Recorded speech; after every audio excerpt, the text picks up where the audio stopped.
Now we're going to do our system layout.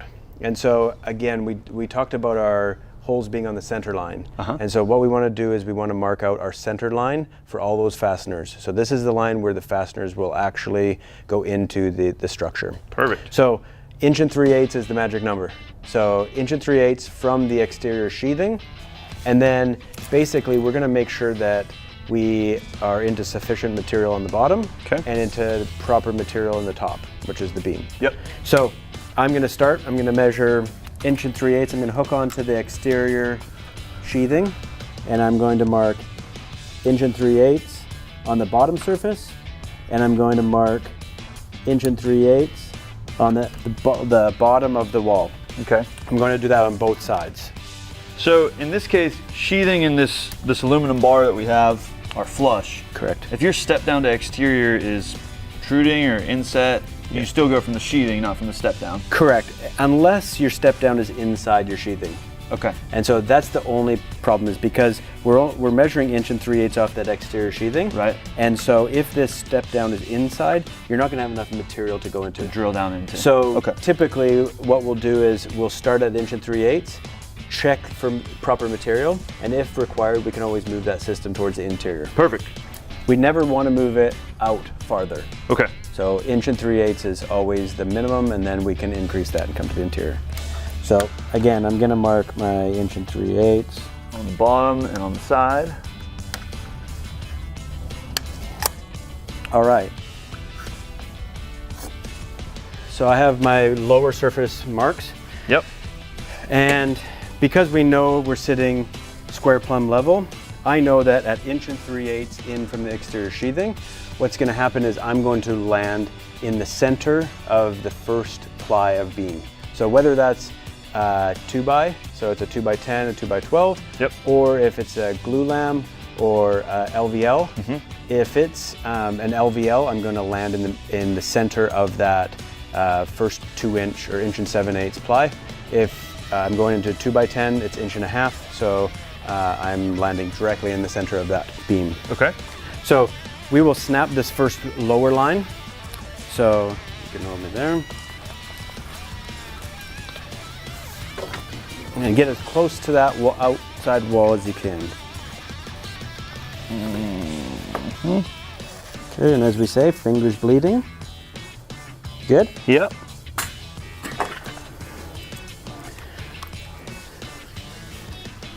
Okay, so we've got the bottom line chalked. Okay. Now this is the center line.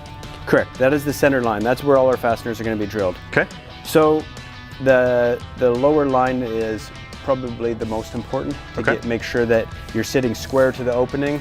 Again, if you had a mismeasurement on one side, your system could be sitting a little bit cockeyed in that opening. So now what we want to do is we want to transfer that line to the side surface and the upper surface of the opening. Does it matter which we start with? It doesn't. Okay. What we want to do is, instead of measuring off the sheathing for the sides and the top, because you could have a little bit of lean or the sheathing could be bowed out in a section, we want to snap our bottom line, and then we want to transfer that using the laser level. Okay, so everything goes off of the snapped bottom line. Correct. Okay.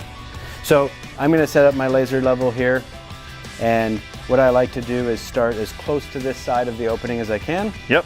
I'm going to set the laser on my snapped line over here. Yep. And I'm going to set it on line over there.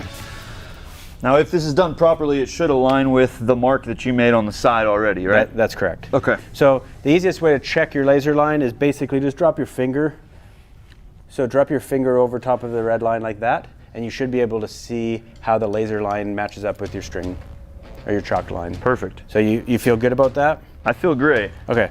And so I'm good along that entire line, and I know that these lasers will self-level. Okay. And so I know that now my green line all the way around, up that side and across the top of that beam is perfect with this line. Great. So it does line with, it hits my line down here. Yep. And so I'm going to transfer that to the top of the side surface. Okay. And then we're going to need that chalk line again, yes? Correct. Okay. And then I'm also going to transfer it to the upper surface. Normally what I'd like to do is put a center line. So I like to put a line on here, especially on the wider openings. Okay. And this is because your beam can be bowed a little bit. Sometimes when you're setting up the laser level, you're not exactly on the lines, and so this is a good way to double check when we're coming the other direction that we're aligned. Okay. All right. So I can see that that's perfectly on my snapped lower line. My line is off about a 1/16, so I'm just going to correct it now. Okay. Make sure that you know which one it is. And then mark the corner again. Transfer up here.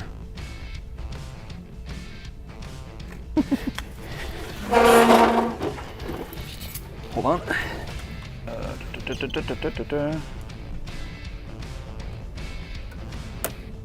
All right.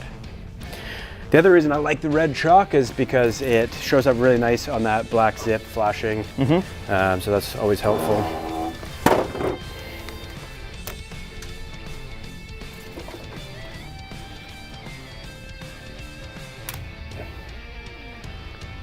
I presume we should check our center line? Yeah, so the nice thing here is you can really see that our systems, or our opening is not perfect. So just visually you can see that there is a little bit of lean in this opening. And so you're gonna see that it's a little bit bigger here. So it looks like this system is actually, this top is leaning in a little bit. Yep. And so that's what's great about the laser levels, is that you can really get that perfectly plumb square level in your opening, even if it's imperfect. All right, so the lower track is the first part that's always installed on our product. So we want a nice, flat, level lower track. Okay. The side of the track that should be towards the exterior is the side with this beveled edge on it. Yep. And so you can also see the weep holes. These weep holes right here? Yes. It looks like there's 3, yeah? There should be 3, a minimum of 3 in each system. Okay. You're gonna have some extra hardware on the exterior side of the track. So that's our door holder hardware.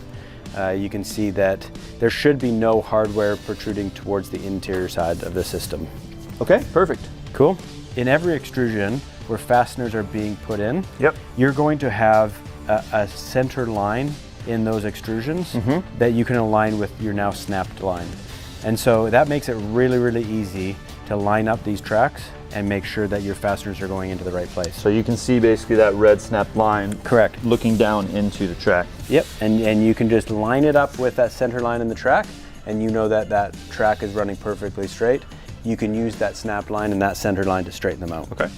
Now you mentioned earlier making sure you have enough meat. Is this the point where you would know that, or would you know that earlier when you had snapped your lines? Yeah, so at minimum, you want your step down at this exterior of the lower track or outside of that. Okay. And so if you have less than that, really, you want 3/4 of an inch. That center line needs to be 3/4 of an inch in at minimum from that exterior step to make sure that you're not chipping concrete out and that sort of thing. Sounds good. So now we know that that lower track is sitting on the line. Yep. Now we need to center it in the opening. Okay. And we want to make sure that it's got enough room on both sides for the side jams, because Okay. the side jams are actually going to sit down on either side. The minimum requirement for our side jam to fit in here is 3 1/4 inches from the framed wall to the face of that plastic end cap on the track. Yep. So I'm just going to butt it in here, and I'm going to move this track over to 3 1/4, and you have 3 1/4. You're a little bit more than 3 1/4. A little bit more than 3 1/4. Yep. Right. Now that bottom track is in the right spot. Yep. Now we can pre-drill the bottom surface and mount that track down and get it shimmed to level. Okay, so now we know that our lower track is on the line, it's squared to the opening, and we've measured it to center it in the opening. Yep. So now we're going to pre-drill our holes in the lower surface. So this is where normally an impact drill would be helpful? This is when a concrete drill would, like an SDS concrete drill. If we're going into wood, any surface really, you want to pre-drill your holes to make sure that you're starting smaller and then working your way up to the appropriate size hole. Perfect. And so what we're going to do is I'm going to start from the hinge end. So this is the opening end. I'm going to start there. I'm going to ask you to hold this end and keep it on the line. Yep. All right, so we're all lined up. I'm going to drill my first hole. We are. And again, I can see that line, that chalk line, through the bottom of my track. Yep. And so it's really easy to line up my fastener hole directly on that line.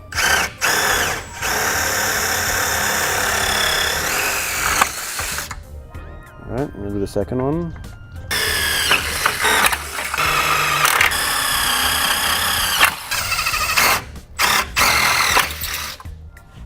All right. So now we have all our holes drilled. And so what we're going to do is we're going to remove the track. We're going to clean any shavings, anything out, any dust, dirt, grime, and then we're going to finish those holes in the lower surface. Perfect. We can take this. All right, so we have now drilled all our holes to the proper depth in the lower surface. Okay. We've cleaned out the bottom track. Yep. Got all the dust and debris out. And now we have the track back onto our line with the holes aligned. So now what I typically do is I start to put my fasteners in. Yep. And this is just to kind of keep the track aligned. Yep. While I shim. Okay. All right, so now I'm gonna put the fasteners in. Okay, so the fasteners we're using today are just to go into this kind of aluminum plate that we have. Correct. But you had mentioned normally going into concrete, so this would be where we would use those Tapcons, right? That's correct, yep. Okay.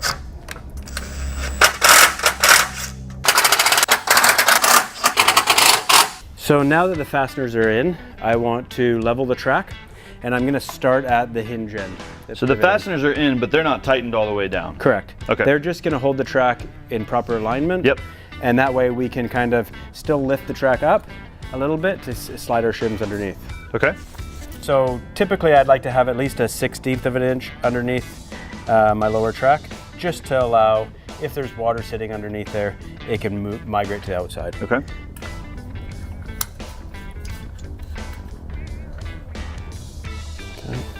And I know that this is level all the way because I prepped my surface very well, and so I can do the same amount of shims At each entire spot. length. Correct. Now these shims are going between our lower track and the sill pan normally, right? That's correct, yep. Okay. Normally on the lower track, I'm using what's called a horseshoe shim. Okay. And so those come in 16, 8-inch thickness, and 1/4-inch thickness. Yep. And so really those are the same width as our lower track. Okay. And so they hide very well, they don't protrude on either side, but they have a really good width to them so that your track isn't leaning when you're tightening them down. So we're shimming up around each one of our fasteners. Correct.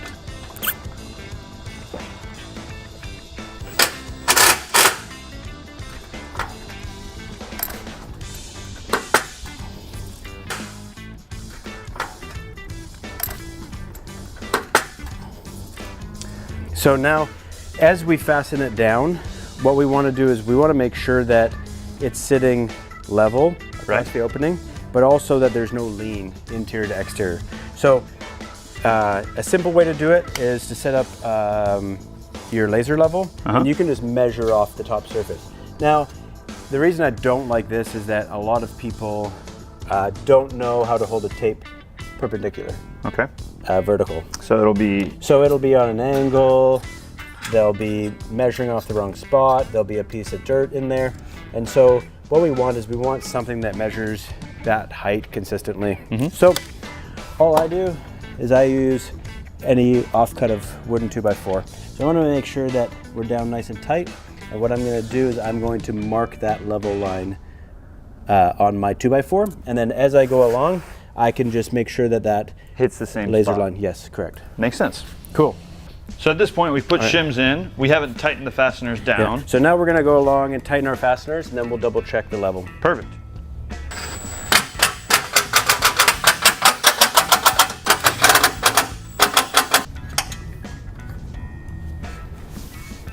The only one I would question is this one here. Okay.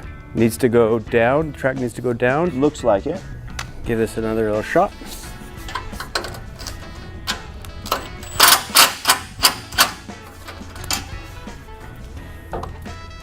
Much better.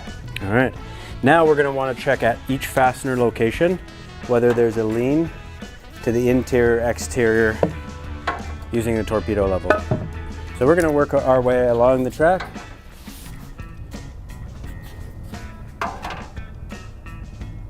So it's perfectly between the lines.